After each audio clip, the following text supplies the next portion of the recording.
The federal election campaign was all about families and animals today. Labor leader Bill Shorten was forced to defend his cuts to family payments, while Malcolm Turnbull tried his luck charming a snake. He's patted countless dogs in this campaign. Here, though, is Malcolm Turnbull's first election effort to charm a llama. Not to mention the snake and a cow. This is a big cow. During his pitch to Nambour Show's Animal Kingdom, members of the Prime Minister's own group let fly in this exchange with Green protesters. $8 million cost to our tourism and pays for your dog. Mr Turnbull. I'm not on the dog, mate. How gutless, absolutely gutless, to just give that sort of abuse back to a member of the public. Bill Shorten campaigned in Sydney and Melbourne a day after giving voters a glimpse of how he might pay for Labor's bigger spending plans in areas like education and health. Nice to see you.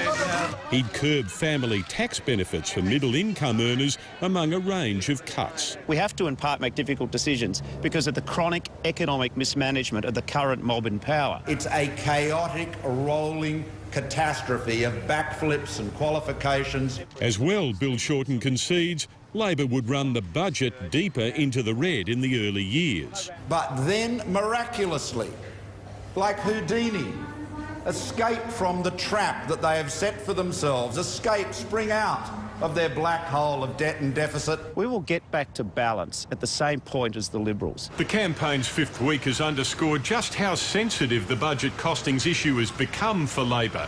It's the fight the government wants.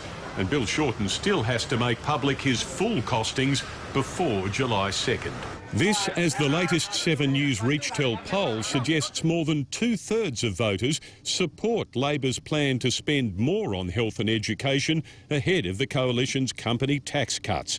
The poll has the major parties locked together after preferences, but both losing ground to independents and micro-parties. The Labor and Liberal parties are on the verge of doing a grubby little deal on preferences, and that is to preference each other. The preferences are a matter for the party organisation, and announcements will be made in due course. Though Melbourne voters might not see John Ming Chian Su for dust, he's quit as the Liberal candidate for Calwell after it emerged he's a brothel owner.